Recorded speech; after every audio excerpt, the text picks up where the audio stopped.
on this computer. All right. Yeah.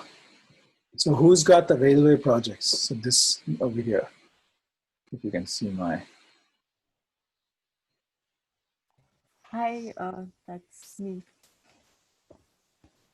Go for it. So this is Oh, actually, before you go for it, um, we need somebody to be taking down notes. And Neeraj, you did such an awesome job last week that do you want to do it this week as well? Sure, why not, Rajesh? I'll just take the notes and I'll send it across. Awesome. Thank you. All right. Sorry. Go ahead. so I don't know if I don't think I know enough to talk about it, but I'm just gonna like touch about like I'll just talk about it very superficially.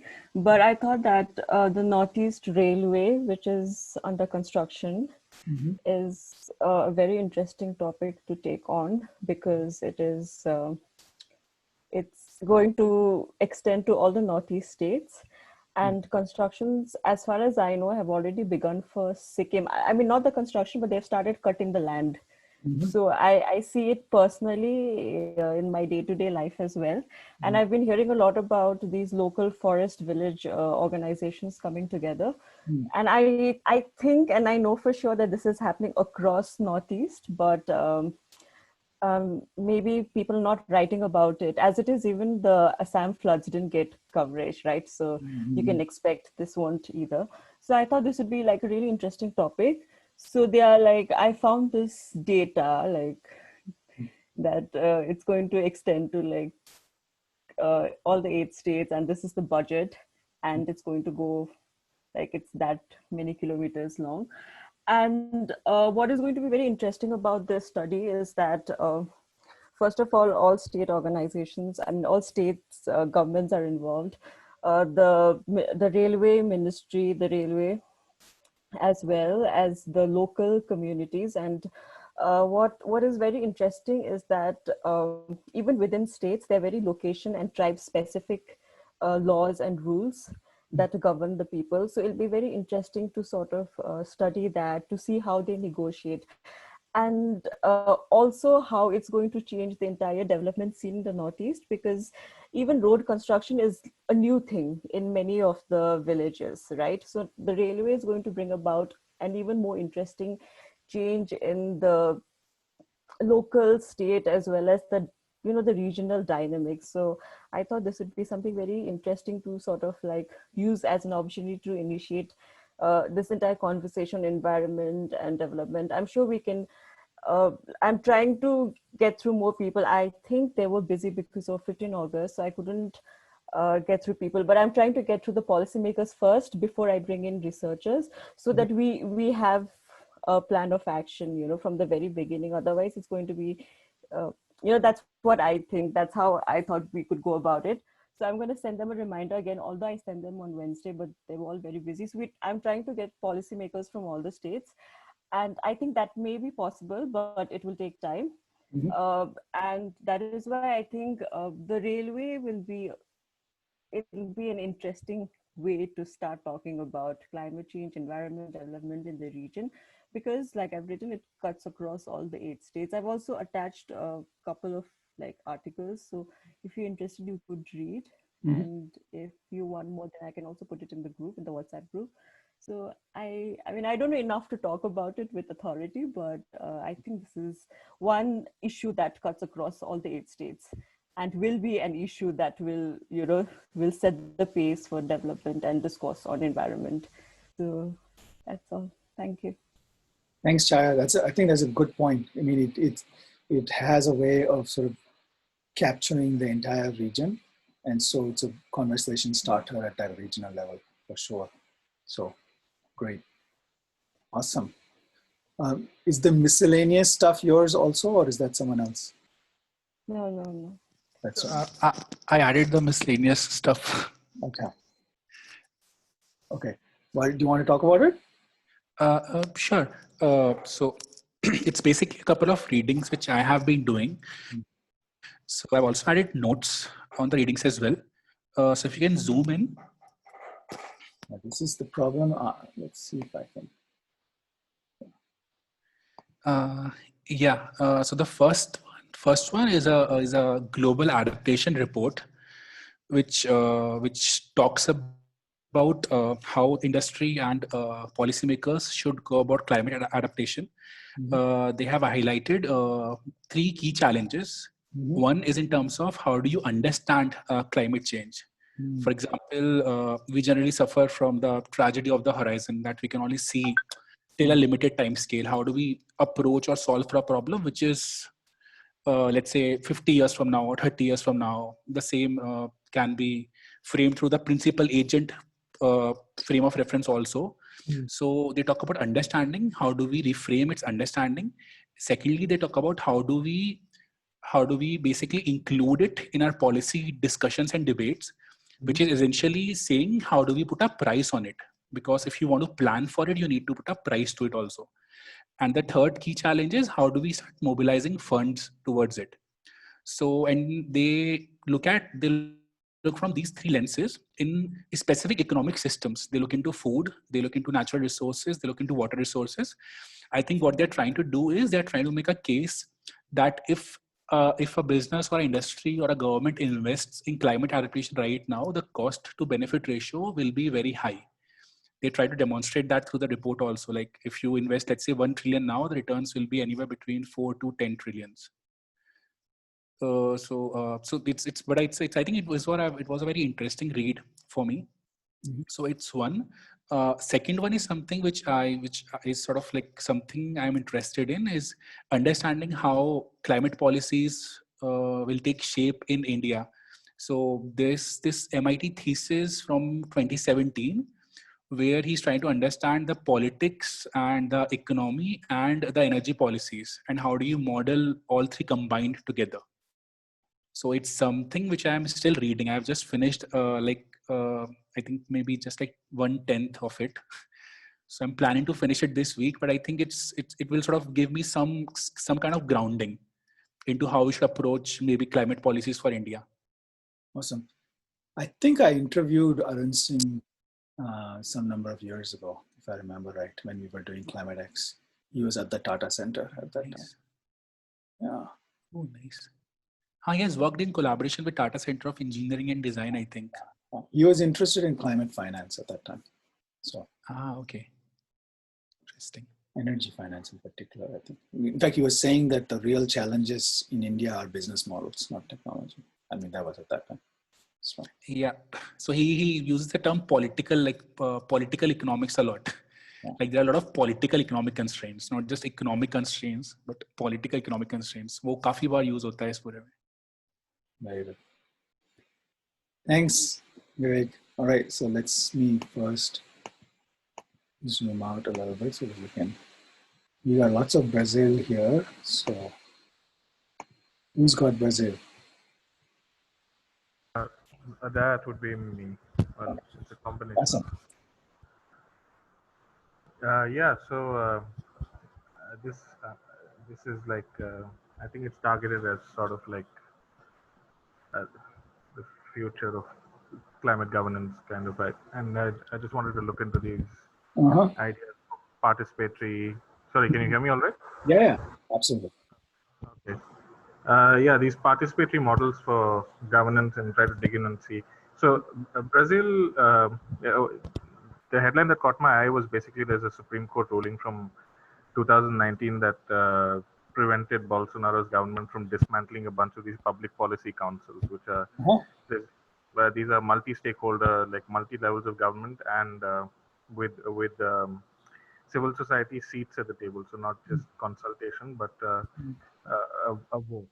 And yeah, I thought like at a time when a lot of democratic institutions are getting dismantled, I thought it was interesting that these were somewhat resilient. And obviously, the starting point is that little blurb on the top right, which is that they're baked into the 1988 Constitution. So the Constitution itself provides for them, which is very distinct, by the way, from India, where we had to pass an amendment later to sort of empower local government. Which there was also an interesting article on that in the Boston Review I think this week, about how Ambedkar deliberately designed the Constitution of India to maybe prefer a centralized form of decision making, which I think I'll add on here. But I I'll think have that's to take a look at that. sorry. I said I'll have to take a look at that. I mean, that's an interesting. Yeah, it's very interesting. I mean, it's something that we should be aware of. That this is not just like they just forgot about local governments. It was like it was a policy preference at the time that they sideline local government for various reasons, starting with the fact that Ambedkar thought that they were dens of casteism, villages. I think, but anyway, that's a separate issue. Yeah. So the fact that we are now focusing on them is like, okay, fine. There were reasons to not focus on them earlier. Yeah, the second part of it, which might be a little more relevant for India, is this extract from an article. It's linked, a more academic article about the same councils, that says specifically that the strength lies in the law that gives them veto power over the plans and accounts of, in this case, they're talking about public health councils. So they have a veto power over. So if money doesn't flow from the federal level to the regional level unless this public policy council signs off on it. I see. Which is a fairly significant power to have. Right. And again, for anyone in India, we'll recognize that this is not a kind of power they have. Yeah. The little box on the top right, the white box, again, was just interesting to me because it's very specific. This is again an extract from the same academic paper. The composition of the Municipal Health Council is quite specified. It's not just whoever is interested in these issues, please gather. It spells out stakeholders that need to nominate people for a certain number of seats, which is again a fairly it's a very strong model of like multi-stakeholder governance. I was then curious about how these sorts of councils in Brazil work for environmental governance. So there's a very, I thought an interesting paper from 2016, which I've linked in the little orange circle, which is that they found that despite fairly strongly specified local governance mechanisms, it's not possible for them to address their agenda if there isn't a supporting national strategy which involves the federal and the state government. Right. Now, this is of course what I suspect you will term a wicked problem, which is that how do you get a central government to willingly transfer huge amounts of power and funds to a local government if there isn't something inherently in it for them? It takes a very enlightened type of policy maker to encourage that sort of devolution. And I don't. There's a link there, right? Yeah, there's a link right at the bottom of the. Yeah, I see it. Yeah. So, this is something we need to address. I think a lot of people kind of. The challenge we face in this climate policy space is like, how much do we want to engage with the broader institutional issues, governance issues in the country, and how much do we want to focus on and prioritize this climate crisis? And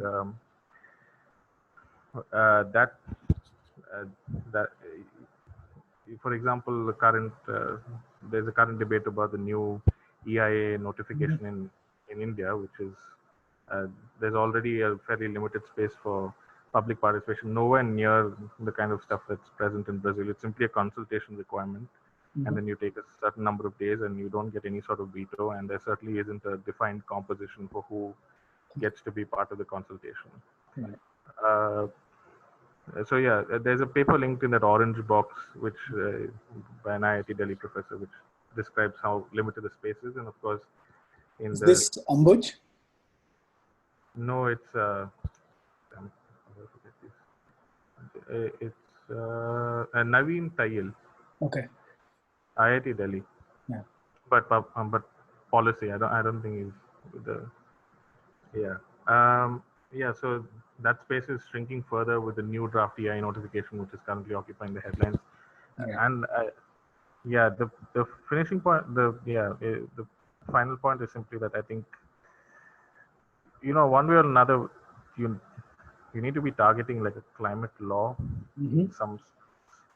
and that needs to maybe create some new institutions with a vote and veto, with defined stakeholder participants and with uh, solid funding, and that needs to be targeted for now at new climate institutions rather than us trying to uh, drastically expand the scope of activities under the 74th Amendment, or just make a general push for empowerment of urban local body. I think we need to balance the broader debate with the pressing crisis.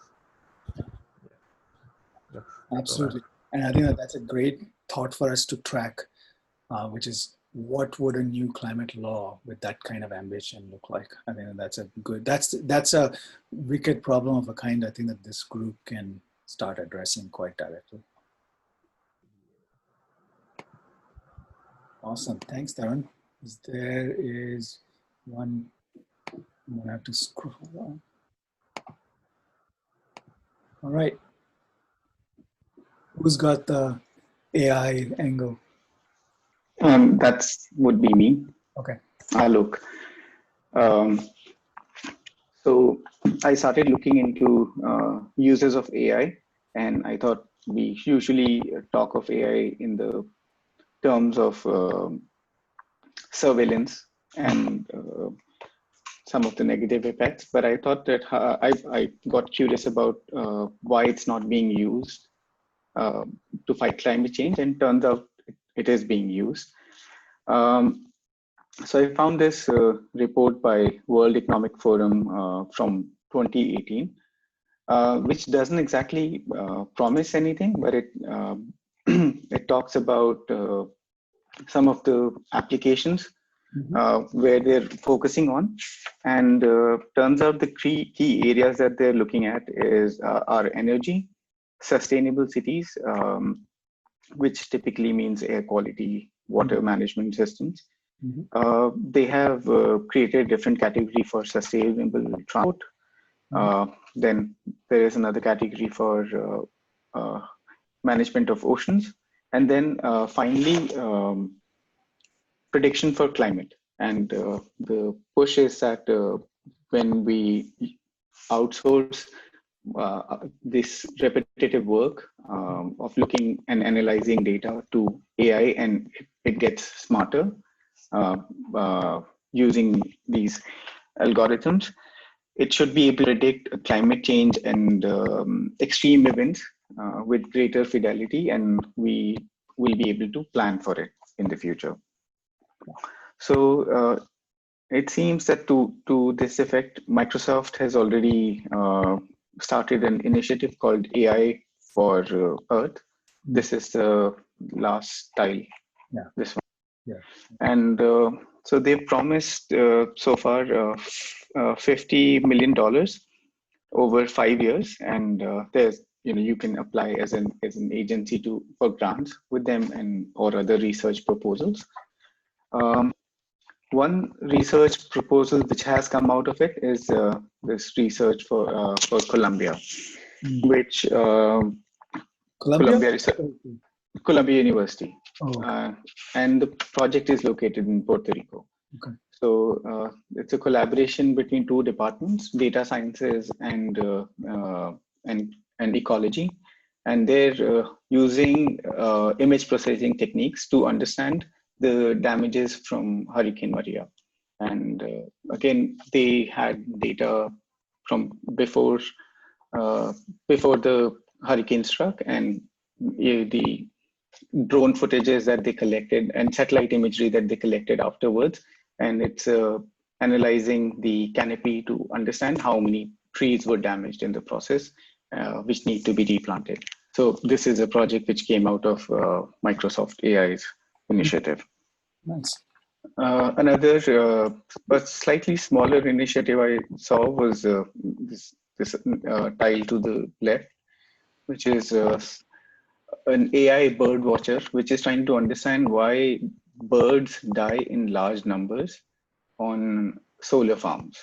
So as of now, there is limited information about it, but it seems that according to a recent study, which is again linked in that article, is that about 140,000 birds die each year in the US alone because of these solar farms. And we don't exactly know why, because so this AI will try to understand how birds perceive these solar farms and what is it which is actually causing deaths in numbers. And as we try to scale up, these numbers are going to go up unless we do some things differently. So yeah, so ultimate idea behind all of this is to make dashboards for global dashboards, which we can then monitor in real time and try to predict what climate change would bring and how we can best prepare for it. So to this effect, tile on the right corner, there is a database for climate informatics, and there's a set of videos to This one? This one, yes. It is a database of set of video tutorials talking about what is being done, what are the possible bottlenecks that we have, some of the challenges, as well as some of the ways in which people can achieve it. So if anyone amongst us has any interest in AI or has skills, which I don't have, can use this database. And so, and the other aspect of it are what are some of the bottlenecks in the process, which are our current limited computing power, energy requirements, because most of this would require a lot of energy for computers and supercomputers to process millions of images, even to train your AI to differentiate a bird from a drone from any other flying object. It would take millions of images for the system to process. And most of the sites where these solutions are being deployed are away from cities. So you may or may not have the same level of infrastructure, be it high-speed internet or access to energy, or it could be vulnerable in itself. So these are some of the challenges why it has not been scaled up yet. And then, of course, the risks that we know regarding security around AI, who will be controlling it, and the economics. So who is going to fund it, who's going to control it, as well as what will happen to those who are slow to adapt to this, and they will end up paying a cost in the process. That's about it. Right. Thanks. Actually, Sunena, who is in the Greenup group but not in this call, is very much interested in climate and AI. So it might be something that we can ask her to start contributing. Yeah. Look, that was really interesting. I just kind of remembered one thing. It was a Vox video, and I did a lot of research around this, where how Google and Amazon is actually trying to influence the oil business. I just sent a link. I guess that might be of your interest. I mean, of course, Microsoft is also trying to do that. They're not just trying to control the environment, but they're also trying to influence the oil business all over the world, which is pretty interesting. How data and the entire thing of oil drilling is changing because of AI. That's very interesting. Just have a look whenever. Just another add-on to it. Yeah, I've just sent the link in the chat. Thank you. I've also seen similar examples where people are using satellite imagery to predict oil yields over a year, and then they hedge on the costs. So that sort of technology already exists because there is money to be made in this sector. Exactly. Right. Thank you very much. I think that's it in terms of the post-it notes. So I'm going to stop sharing my screen and also stop recording.